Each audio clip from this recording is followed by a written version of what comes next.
Bismillah, kita mulai ya, akhwat. Bismillah. Assalamualaikum warahmatullahi wabarakatuh. Waalaikumsalam warahmatullahi wabarakatuh. Alhamdulillah, alhamdulillahilladzi arsala rasulahu bilhuda wa dinil haqq liyudhhirahu ala ad-dini kullih wa kafa billahi shahida.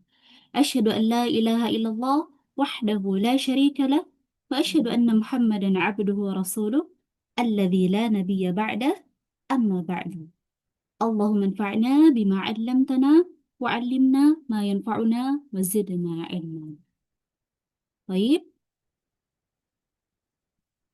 kita share dulu materinya.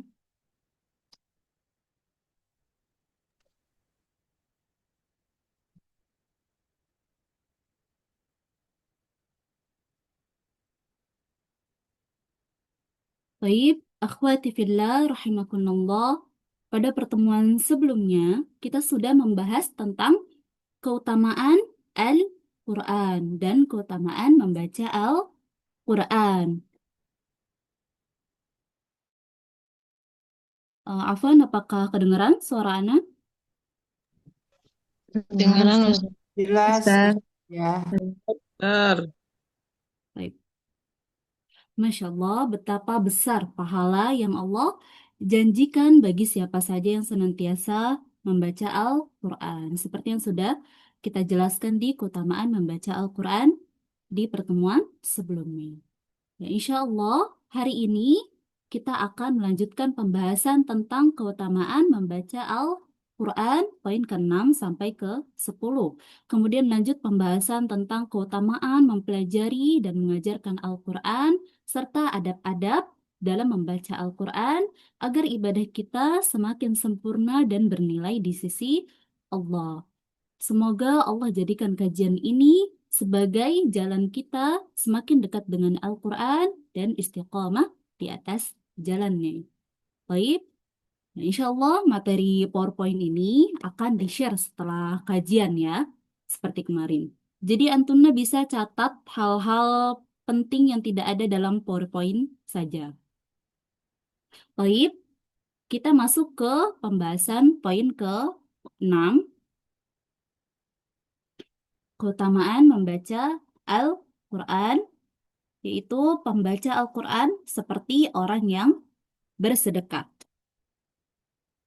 Rasulullah Shallallahu Alaihi Wasallam bersabda, Al-jahiru bil Quran kal jahiri bis sadaqah, wal musirru bil Quran kal musirri bis sadaqah. Orang yang membaca Al-Quran terang-terangan seperti orang yang bersedekah terang-terangan. Dan orang yang membaca Al-Quran secara tersembunyi seperti orang yang bersedekah secara tersembunyi. Hadis riwayat Abu Dawud, At-Tirmidzi, dan An-Nasai. Membaca Al-Quran itu seperti bersedekah. Oleh karena itu, bagi orang yang khawatir ria, maka lebih utama membaca Al-Quran secara sembunyi. Namun jika tidak khawatir, maka lebih utama membaca Al-Quran secara terang-terangan. Ya, dengan catatan bagi kita, bagi muslimah, bagi akhwat, itu tidak ada ikhwan yang bukan mahram kita. Baik. Kita lanjut ke poin ketujuh. Poin ketujuh dalam keutamaan membaca Al-Quran. Ya, orang mukmin yang suka membaca Al-Quran diibaratkan seperti buah utrujah yang luarnya wangi dan dalamnya manis. Rasulullah Shallallahu Alaihi Wasallam bersabda, "Mathalul mu'min alladhi yaqra'ul Qur'an kamathalil utrujah." ريحها طيب وطعمها طيب ومثل المؤمن الذي لا يقرأ القرآن كمثل التمرة لا ريح لها وطعمها حلو ومثل المنافق الذي يقرأ القرآن مثل الريحانة ريحها طيب وطعمها مر ومثل المنافق الذي لا يقرأ القرآن كمثل الحنظلة ليس لها ريح وطعمها murrun. Perumpamaan seorang mukmin yang suka membaca Al-Quran itu seperti buah utrujah. Nah, buah utrujah ini baunya harum dan rasanya juga enak. Tapi perumpamaan seorang mukmin yang tidak suka membaca Al-Quran itu seperti buah kurma. Ya, ini masih seorang mukmin, tapi yang tidak suka membaca Al-Quran. Ya, ia seperti buah kurma, tidak berbau namun rasanya manis. Perumpamaan seorang munafik yang suka membaca Al-Quran seperti buah raihana. Nah, ini orang munafik, tapi dia suka membaca Al-Quran. Itu diibaratkan seperti buah raihana. Dia baunya harum, ya kelihatannya harum, tapi rasanya pahit. Ya, sebetulnya dalamnya pahit. Ya, dan perumpamaan seorang munafik yang tidak suka membaca Al-Quran seperti buah hamdullah. Tidak berbau dan rasanya juga pahit. Hadis riwayat Bukhari. Ya, ini artinya ada di slide selanjutnya. Jadi, utrujah itu adalah buah yang baunya harum dan kalau dimakan juga rasanya enak. Nah, orang yang membaca Al-Quran itu seharusnya seperti buah utrujah. Ya, jadi bukan hanya sekedar dibaca atau dihafal, tapi Al-Quran itu harus benar-benar diterapkan dalam kehidupan. Semakin sering kita ngaji atau semakin sering kita membaca Al-Quran, seharusnya iman dan akhlak kita semakin baik. Ya, karena orang yang membaca Al-Quran akan kelihatan harumnya melalui sikap dan amalnya sehari-hari. Jangan sampai kebalik ya. Rajin ngaji atau rajin membaca Al-Quran, tapi masih tidak baik sama suami dan anak di rumah, ya, atau kurang hormat sama orang tua, nggak ramah sama tetangga, atau kurang santun di masyarakat, ya itu bukan cerminan orang yang benar-benar mengambil manfaat dari Al-Quran. Ya, ini bukan cerminan ahlul Quran. Maka, mari kita berdoa, semoga perilaku kita senantiasa selaras dengan tuntutan Al-Quran dan dengan tuntunan Al-Quran dan hadis Nabi Sallallahu Alaihi Wasallam. Baik, kita lanjut ke poin ke-8 dalam keutamaan membaca Al-Quran. Rahmat dan ketentraman akan turun ketika berkumpul membaca Al-Quran. Rasulullah Sallallahu Alaihi Wasallam bersabda, "Majtama'a qaumun fi baitin min buyutillah yatluna kitab Allah wa yatadarasunahu bainahum illa nazalat as-sakinah wa ghashiyatuhum ar-rahmah wa haffathumul malaikah wa dzakarahum Allah fi man indah." Tidaklah suatu kaum berkumpul di salah satu rumah Allah, membaca kitab Allah, dan saling mengajarkan satu dan lainnya, melainkan akan turun kepada mereka sakinah. Ya, apa itu sakinah? Sakinah itu ketenangan. Akan dinaungi rahmat, akan dikelilingi para malaikat, dan Allah akan menyebut-nyebut mereka di sisi makhluk yang dimuliakan di sisinya. Hadis riwayat Muslim. Nah, setiap orang pasti mencari ketenangan jiwa. Ya, ada yang mencarinya lewat hiburan di handphone, ya, atau tempat wisata dan sebagainya. Ya, namun itu semua hanya memberi ketenangan semu. Nah, ketenangan yang hakiki hanya ada pada iman, khususnya ketika kita berada di majelis Al-Quran atau majelis ilmu syar'i. Seperti yang sudah dikatakan dalam hadis yang tadi sudah kita baca, ya, dari hadis ini ada 4 keutamaan besar majelis ilmu. Nah, ini 4 keutamaan besarnya bisa Antuna catat ya. 4 keutamaan besar majelis ilmu. Yang pertama, mendapat ketenangan jiwa, ya, atau sakinah. Al-Quran itu menjadi sebab turunnya ketenangan, rahmat, dan kehadiran malaikat. Ya, tadi yang pertama mendapat ketenangan jiwa atau sakinah. Kemudian yang kedua, dinaungi rahmat Allah. Ya, yang kedua dinaungi rahmat Allah. Allah berjanji rahmatnya dekat dengan orang-orang yang berbuat baik, termasuk yang berzikir atau membaca Al-Quran dan menuntut ilmu. Kemudian yang ketiga, dikelilingi malaikat.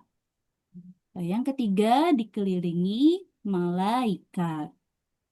Ya, tanda bahwa malaikat ridho dan menghormati orang-orang yang duduk dalam majlis Al-Quran atau majlis ilmu. Nah, kemudian yang keempat, disebut oleh Allah di sisi makhluknya yang mulia. Yang keempat, disebut oleh Allah di sisi makhluknya yang mulia. Nah, ini lebih mulia daripada pujian manusia ya, karena Allah langsung yang menyebut nama hambanya. Nah, tadi apa saja empat keutamaan besar majelis ilmu? Yang pertama ada mendapat ketenangan jiwa ya atau sakinah. Kemudian yang kedua dinaungi rahmat Allah. Kemudian yang ketiga dikelilingi malaikat. Yang keempat disebut oleh Allah di Oleh sisi makhluknya yang yang mulia. mulia. Baik, dari sini kita belajar bahwa ketenangan jiwa tidak bisa dicari dari dunia yang penuh kesenangan sementara. Justru dengan hadir di majelis Al-Quran, majelis ilmu syar'i, ya kita mendapatkan ketenangan yang sejati. Ya, kita mendapatkan rahmat Allah dan kemuliaan yang tidak ternilai. Ya, walaupun majelis kita ini online, selama kita memperhatikan adab menuntut ilmu dan adab membaca Al-Quran, insya Allah akan tetap mendapatkan ketenangan, rahmat Allah, dan dikelilingi oleh malaikat. Semoga Allah Subhanahu wa Ta'ala menjadikan waktu dan umur kita selalu berkah dalam kebaikan. Baik, kita masuk ke poin ke-9, yaitu perniagaan yang tidak pernah merugi. Allah Subhanahu wa Ta'ala berfirman dalam Quran Surah Fatir ayat 29 sampai 30 yang berbunyi A'udzu billahi minasyaitonir rajim. Innalladzina yatluna kitaballahi wa aqamus salata وأنفقوا مما رزقناهم سرا وعلانية يرجون تجارة لن تبور ليوفيهم أجورهم ويزيدهم من فضله إنه غفور شكور. Sesungguhnya orang-orang yang selalu membaca kitab Allah atau Al-Quran dan melaksanakan sholat dan menginfakkan sebagian rezeki yang kami anugerahkan kepadanya dengan diam-diam dan terang-terangan, mereka itu mengharapkan perdagangan yang tidak akan merugi. Ya, agar Allah menyempurnakan pahalanya kepada mereka dan menambah karunia-Nya. Sungguh Allah Maha Pengampun, Maha Mensyukuri. Nah, ini ada di dalam Quran Surah Fatir ayat 29 sampai 30. Ya, akhwati fillah, dalam kehidupan sehari-hari, ya kita pasti sering dengar istilah perdagangan atau perniagaan. Nah, namanya bisnis, pasti ada untung, ada rugi ya.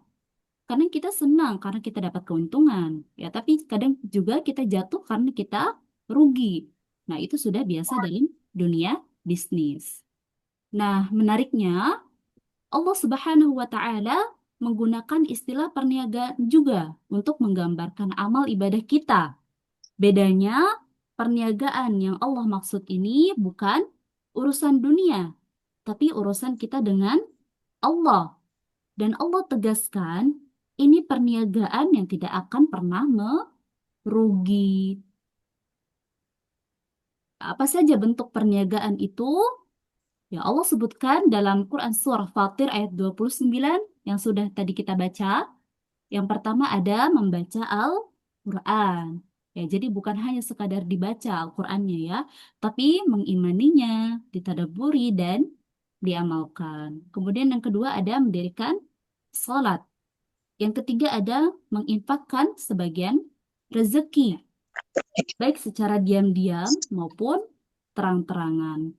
Ya, artinya dalam keadaan apapun dia tetap berinfak di jalan Allah. Ya, ini dalam Quran surah Fatir ayat 29, bentuk perniagaan yang tidak pernah merugi. Yang pertama ada membaca Al-Quran. Ya, tapi bukan hanya dibaca, juga diimani, ditadabburi dan diamalkan. Kemudian yang kedua ada mendirikan sholat. Kemudian yang ketiga ada menginfakkan sebagian rezeki. Nah, kenapa Allah sebut ini perniagaan yang tidak akan merugi? Ya, karena kalau di dunia, ketika berbisnis, itu bisa saja bangkrut. Ya, harga naik turun, modal hilang. Ya, tapi bisnis dengan Allah itu jaminannya pasti untung. Ya, Allah sendiri yang janji. Allah akan memberi pahala yang berlipat ganda, menambahkan karunia, bahkan menghapus dosa-dosa kita. Nah, ini bisa kita lihat di ayat 30 dalam Quran Surah Fatir. Liwaffiyahum ujurahum muyaziduhum min fadli. Ya, Allah agar Allah menyempurnakan pahala mereka dan menambah karunia-Nya. Jadi, ikhwati fillah, kalau kita mau cari usaha yang benar-benar terjamin, yang nggak ada risiko merugi, nah inilah jalannya. Perbanyak membaca Al-Quran, kemudian jaga sholat, dan juga sisihkan rezeki untuk diinfakkan. Ya, sungguh tiga amalan ini adalah perniagaan kita dengan Allah yang tidak akan pernah merugi. Ya, karena Allah sudah jamin tadi di Quran Surah Fatir ayat 30. Ya, ayat 29 dan 30. Ya, Allah akan menyempurnakan pahala-pahala dari segala ibadah yang telah mereka lakukan dan melipat gandakannya dengan menambahkan beberapa karunia dari yang telah diberikan sebelumnya. Kemudian Allah juga akan mengampuni segala dosa mereka, ya karena sangat sedikit orang-orang yang mengerjakan amalan-amalan seperti tiga amalan tadi ya, tiga amalan yang tidak akan pernah merugi, tiga amalan yang disebutkan perniagaan yang tidak pernah merugi. Wallahu a'lam. Ya, itulah investasi yang abadi ya. Bukan cuma menguntungkan di dunia, tapi juga menyelamatkan kita di akhirat. Kemudian, terakhir, dalam keutamaan membaca Al-Quran, yang ke-10, tanda cinta kepada Allah adalah mencintai Al-Quran. Ibnu Mas'ud radhiyallahu taala anhu pernah berkata, barang siapa yang ingin dicintai oleh Allah dan Rasul-Nya, maka perhatikanlah. Jika ia mencintai Al-Quran, maka ia mencintai Allah dan Rasul-Nya. Nah, kemudian Utsman bin Affan radhiyallahu taala anhu juga pernah berkata, kalau sekiranya hati kita bersih, tentu kita tidak akan pernah bosan membaca kitabullah ya atau Al-Quran. Semoga Allah Subhanahu wa Ta'ala menganugerahkan kepada kita kecintaan untuk membaca Al-Quran dan mempelajarinya serta mengamalkan kandungannya. Amin. Allahumma amin. Baik, sekarang kita masuk ke pembahasan baru, yaitu keutamaan mempelajari dan mengajarkan Al-Quran.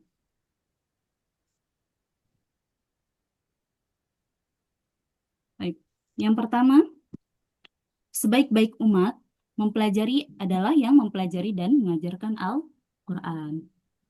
Seperti yang kita tahu, Rasulullah Shallallahu Alaihi Wasallam sangat menganjurkan kita untuk selalu dekat dengan Al-Quran. Dan beliau juga memotivasi kita untuk mempelajari serta mengajarkan Al-Quran. Sebagaimana sabda beliau Shallallahu Alaihi Wasallam yang hadisnya sudah sangat familiar ya, sudah sangat sering kita dengar, yaitu khairukum man ta'allama al-Quran wa 'allamah.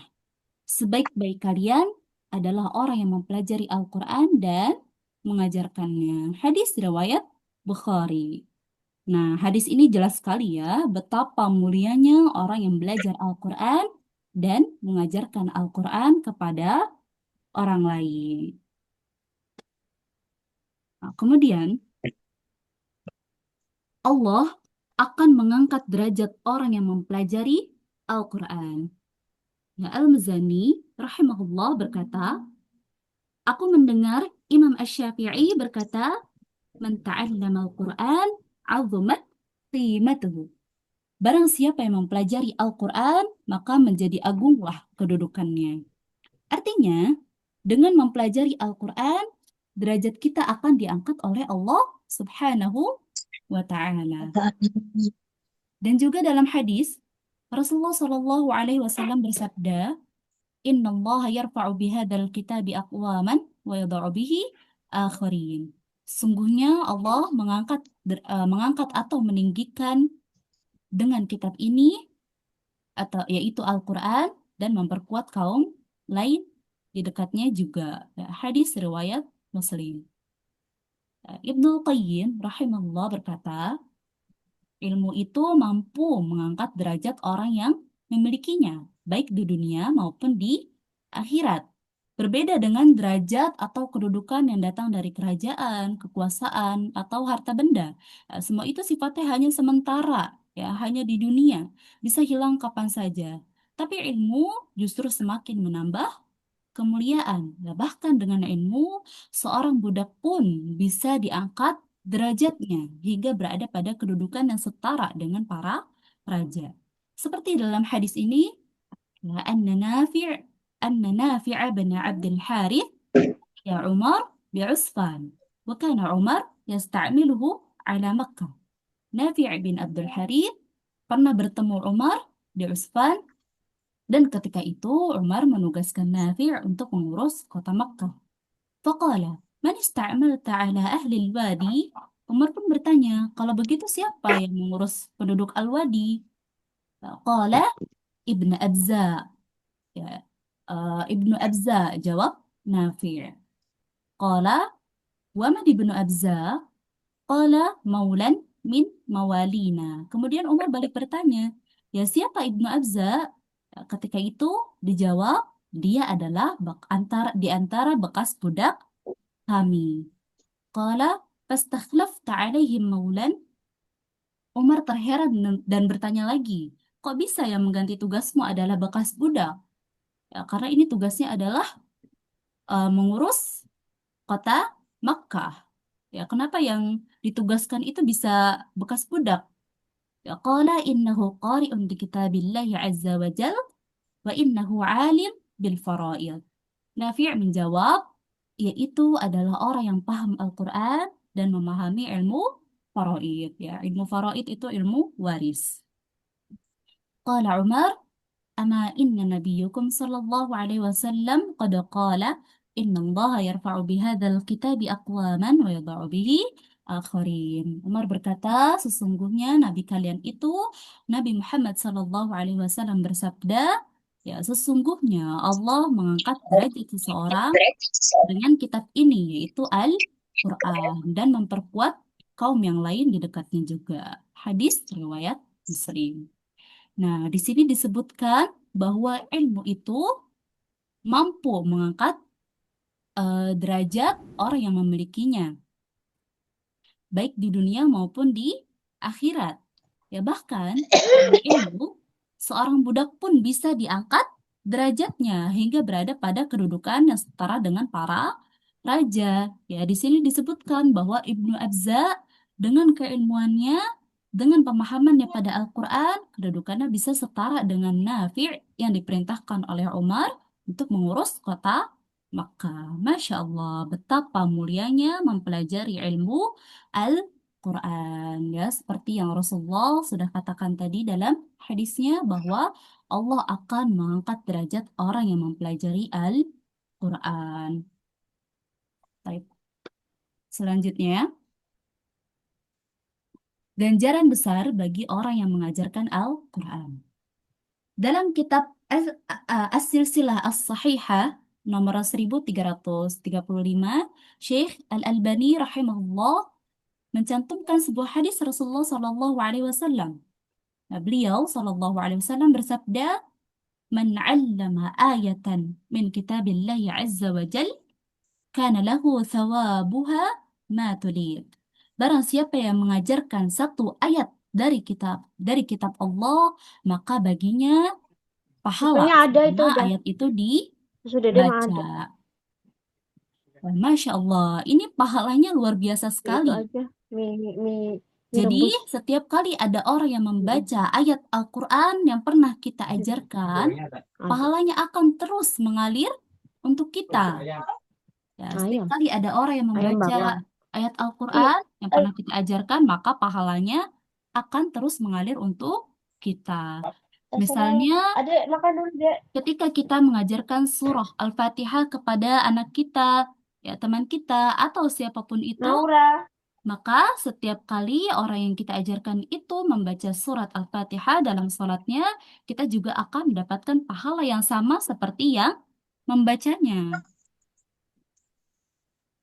Baik, bayangkan, pahala itu akan terus mengalir selama orang yang kita ajarkan itu membaca ayat Al-Quran yang kita ajarkan.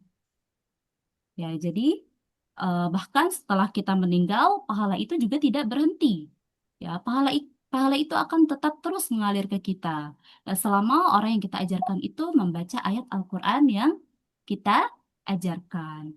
Ya, Masya Allah, betapa besar pahala kita jika kita mengajarkan Al-Quran kepada orang lain. Ya, mengajarkan Al-Quran itu bukan hanya amal, ya, tapi bahkan bisa menjadi investasi pahala yang abadi. Masya Allah.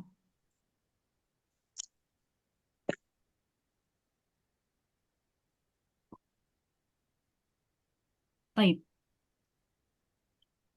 Jadi, perlu diingat ya, ketika kita mengajarkan Al-Quran kepada orang lain, maka setiap orang lain yang kita ajarkan Al-Quran itu membaca ayat Al-Quran yang sudah kita ajarkan kepadanya, maka pahalanya akan terus mengalir ke kita. Ya, itu inti dari hadis ini. Ya, hadis man 'allama ayatan min kitabillahi azza wa jal kana lahu thawabuha ma turid. Bahkan ketika kita sudah meninggal pun tetap pahalanya tetap mengalir kepada kita ya, tidak berhenti pahalanya. Setiap orang itu membaca Al-Quran yang sudah kita ajarkan kepadanya, maka pahalanya tetap mengalir ke kita. Ya, tidak akan berhenti.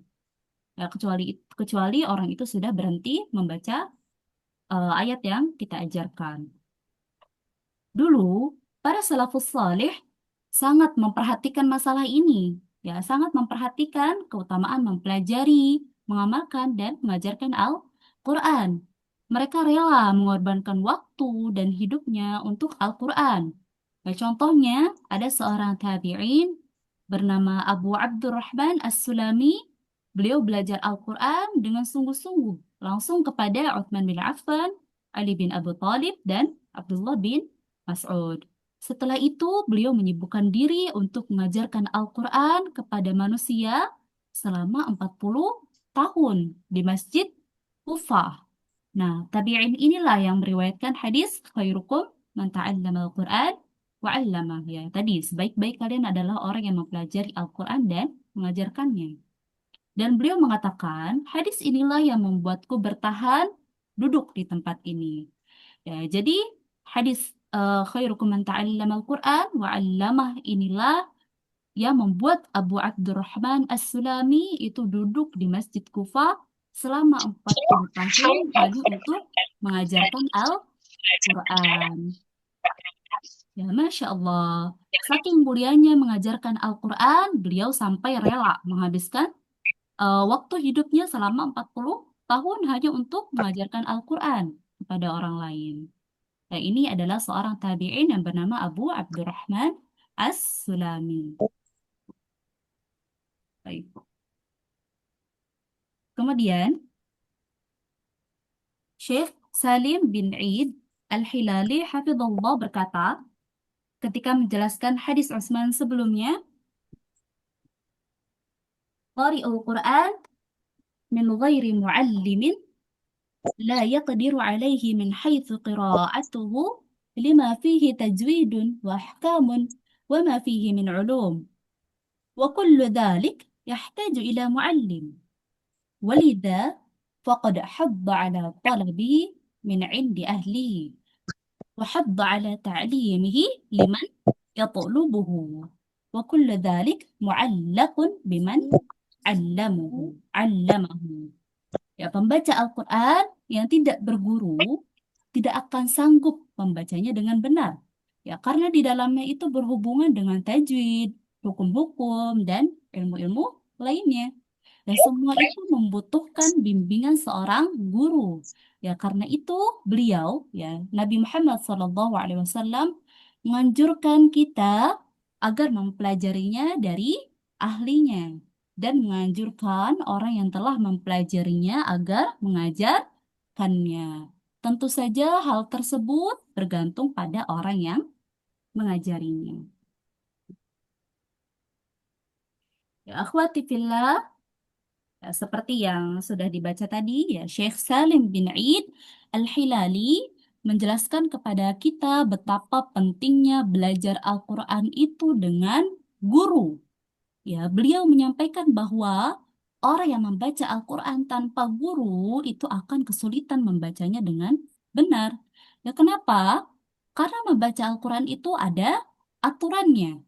Ya, dalam membaca Al-Quran itu ada ilmu tajwid, ada hukum-hukum bacaan, dan ada ilmu-ilmu lainnya yang perlu dipelajari.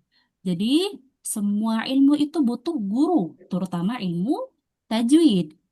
Ya, guru akan membimbing kita bagaimana cara membaca Al-Quran yang benar, menjelaskan dan mengoreksi mana bacaan yang benar dan mana bacaan yang salah.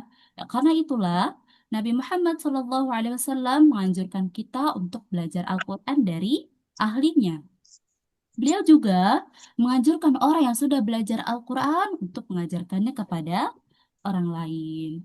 Ya, jadi, bisa atau tidaknya seseorang membaca Al-Quran dengan baik dan benar itu sangat bergantung pada siapa yang mengajarinya. Ya, intinya, belajar Al-Quran atau belajar ilmu tajwid itu harus ada gurunya. Ya, kita harus belajar dengan guru, ya, jangan belajar sendiri. Ya, ilmu tajwid itu bukan ilmu yang bisa dipelajari otodidak, ya, karena kita akan butuh banyak praktek, ya, dan butuh contoh bagaimana cara membacanya yang benar, dan juga butuh dikoreksi oleh guru. Apakah bacaan kita ini sudah benar atau belum? Ya, jadi nggak bisa otodidak ya ilmu tajwid ini. Ya, agar bacaan kita benar dan sesuai dengan tuntunan, maka kita butuh guru yang membimbing kita. Baik. Ya, Alhamdulillah kita sudah selesai dalam materi apa tadi? Keutamaan mempelajari dan mengajarkan Al-Quran. Quran. Nah, sekarang kita lanjut ke pembahasan mengenai adab membaca Al-Quran. Ya, dalam pembahasan ini akan ada banyak sekali poin serta penjelasannya. Ya, insya Allah hari ini kita akan bahas sebagian kecil pembahasannya dulu ya. Karena sebagian kecilnya ini juga sebetulnya banyak.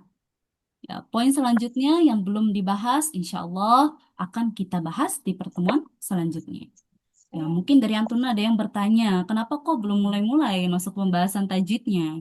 Ya, kenapa kita masih di bagian mukaddimah nih? Ini masih seputar mukaddimah kita materinya. Jawabannya karena kita belum, karena sebelum kita mempelajari isi suatu ilmu, kita perlu mengenal dulu ilmunya terlebih dahulu. Ya, kita perlu tahu apa saja keutamaannya, apa yang harus diluruskan sebelum mempelajarinya, dan juga bagaimana adab-adabnya. Ya, terutama yang akan kita bahas ini adalah adab membaca Al-Quran. Ya, seperti yang sudah disebutkan di pertemuan sebelumnya, ya perkataan Imam Malik, ta'allamil adab qabla an tata'allamal ilm. Ya, pelajarilah adab sebelum mempelajari ilmu. Ya, ini perkataan Imam Malik.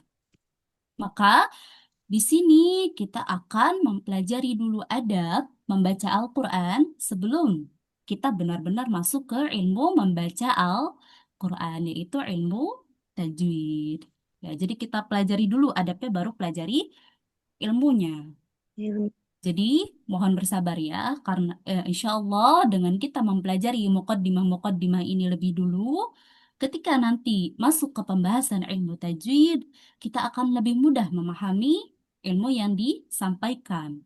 Ya, selain supaya lebih mudah memahami ilmunya, kita juga bisa meluruskan niat, menumbuhkan rasa hormat pada Al-Quran, menyiapkan adab belajar Al-Quran dan adab membaca Al-Quran, serta menumbuhkan semangat kita dalam memperdalam ilmunya.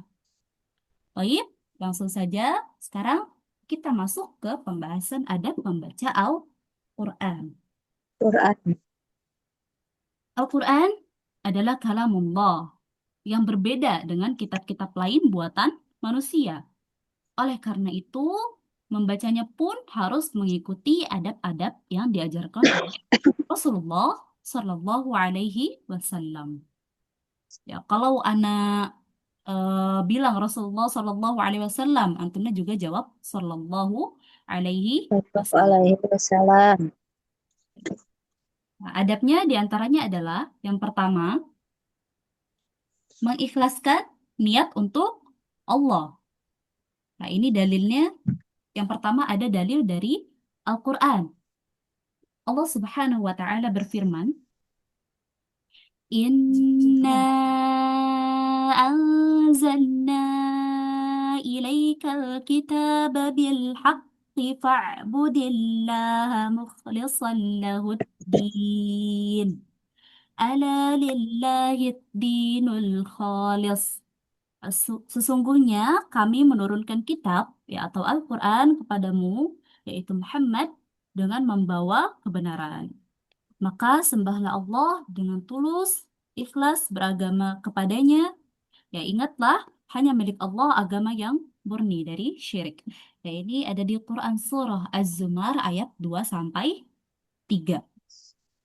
Ayat ini menekankan pentingnya ikhlas dalam beribadah kepada Allah. Ya, Allah hanya menerima ibadah yang dilakukan dengan niat yang murni dan ikhlas karena Allah. Ya, itulah yang disebutkan dalam dalil Quran Surah Az-Zumar ayat 2 sampai 3 tadi. Baik, kemudian dalil yang kedua, dalil dari hadis.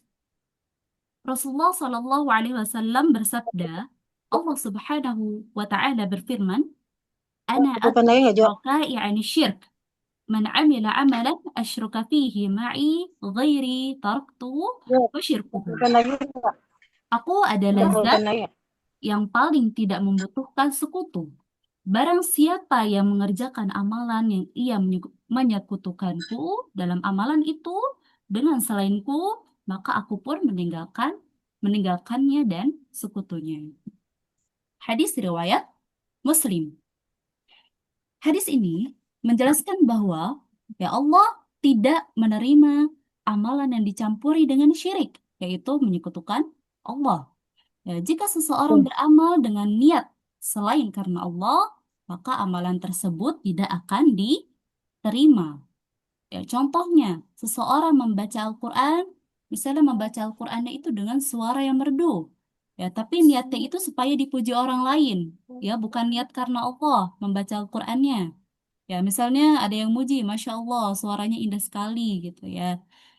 Nah, ini termasuk ria. Ya, ria itu adalah bagian dari syirkun asghar atau syirik kecil.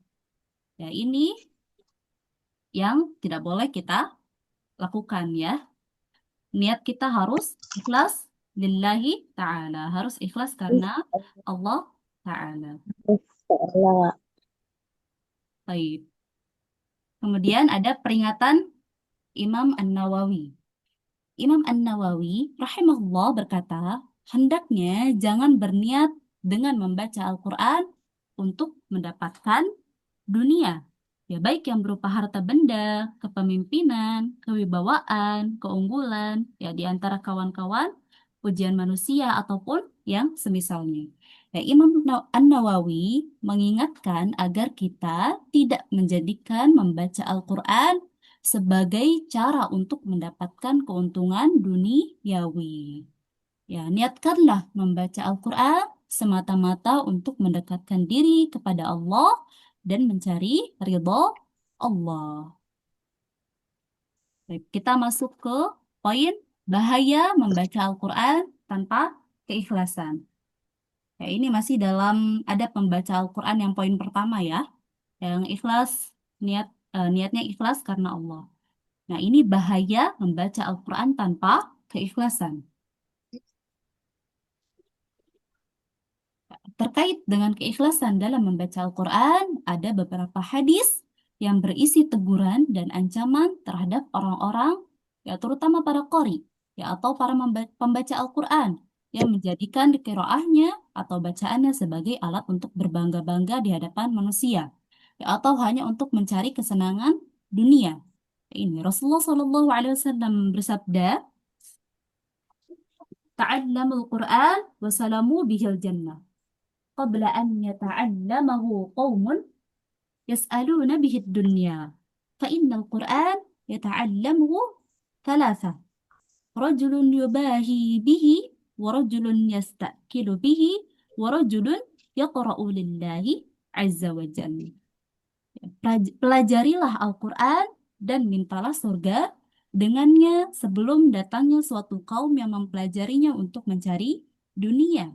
Sesungguhnya Al-Quran dipelajari orang itu karena tiga hal. Ya, yang pertama ada karena untuk membangga-banggakan dengannya. Yang kedua mencari makan dengannya. Yang ketiga ya membacanya karena Allah Azza wa Jal semata. Hadis ini menjelaskan bahwa Al-Quran seharusnya dipelajari untuk mencari ridho Allah dan meraih surga Allah. Ya, ada tiga golongan orang dalam mempelajari Al-Quran. Yang pertama, ada orang yang mempelajari Al-Quran, orang yang bangga ya hanya untuk bangga, ya membaca Al-Quran untuk pamer ya dan mencari pujian manusia. Kemudian yang kedua, orang yang mencari makan, ya, membaca Al-Quran untuk mendapatkan keuntungan duniawi, ya, seperti uang atau pekerjaan. Ya, kemudian yang ketiga, orang yang membaca Al-Quran karena Allah, ya, membaca Al-Quran semata-mata karena Allah dan untuk mendekatkan diri kepada Allah. Nah, maka dari itu, kita harus berusaha menjadi golongan yang ketiga, yaitu membaca Al-Quran karena Allah Subhanahu wa Ta'ala. Ya, membaca Al-Quran hanya niat karena Allah Subhanahu wa Ta'ala. Kemudian dalam hadis lain, ya, ini teguran dari Rasulullah SAW.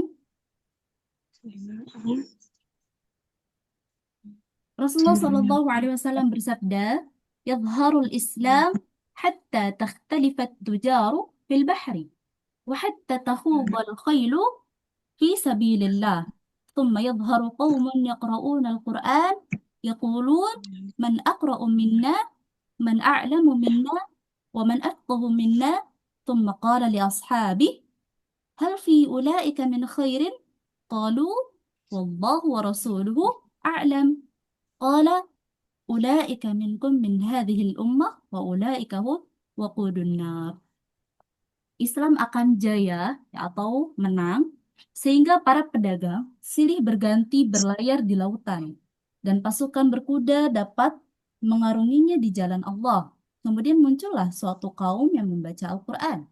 Mereka berkata, siapakah yang bacaannya lebih hebat daripada kita? Siapakah yang lebih berilmu daripada kita? Siapakah yang lebih paham daripada kita? Ya, beliau pun berkata kepada para sahabatnya, apakah ada kebaikan pada diri kaum itu? Dan mereka menjawab Allah dan Rasulnya.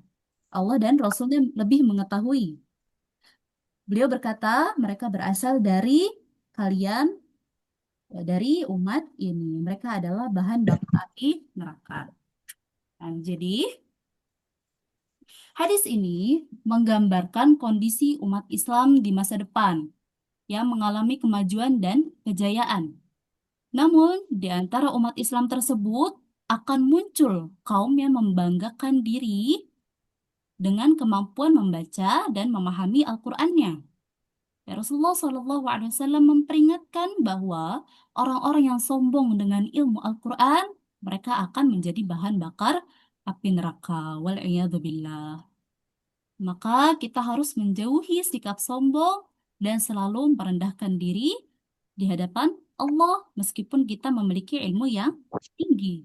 Ya, itulah talibul ilm, ya atau para penuntut ilmu yang sebenarnya yang rendah diri, tidak sombong, dan tidak ujub atas ilmunya.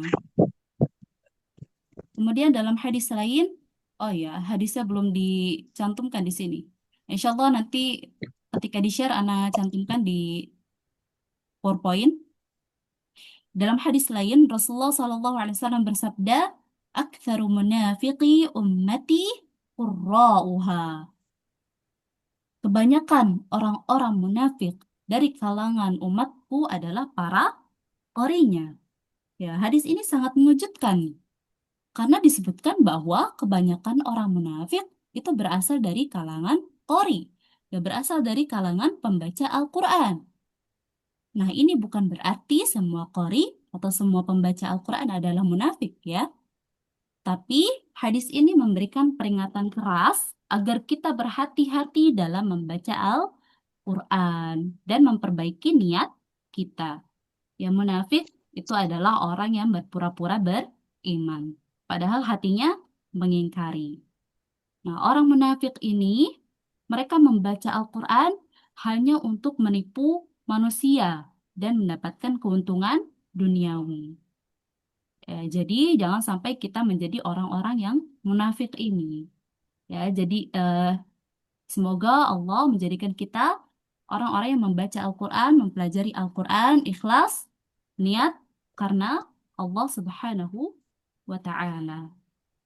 Nah, itulah beberapa hadis tentang peringatan keras bagi orang-orang yang menggunakan Al-Quran sebagai cara atau alat untuk mendapatkan kesenangan duniawi, ya, atau orang-orang yang menjadikan Al-Quran sebagai alat untuk berbangga diri dengan pengetahuannya, ya, dengan ilmu qiraah atau ilmu tajwid, ya, dan tahsin yang dimilikinya.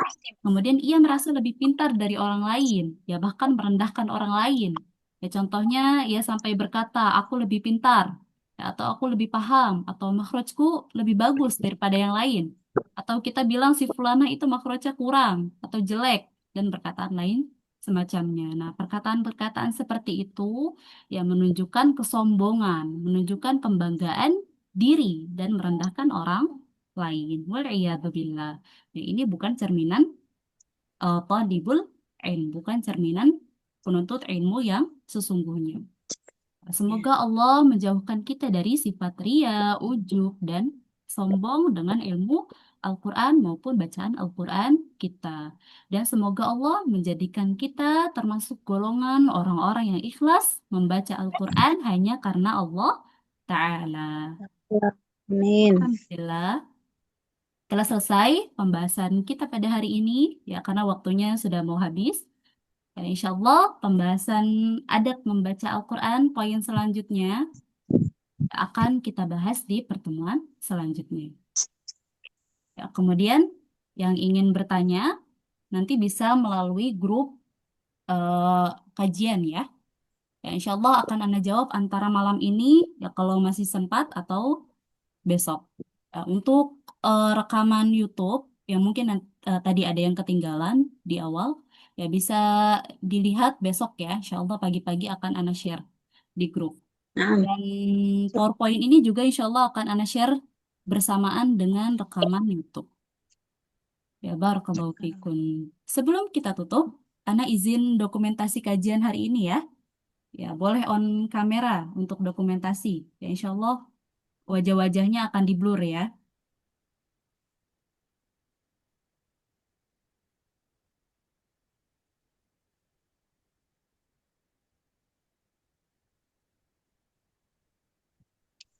Sebentar ya, Anda izin dokumentasi.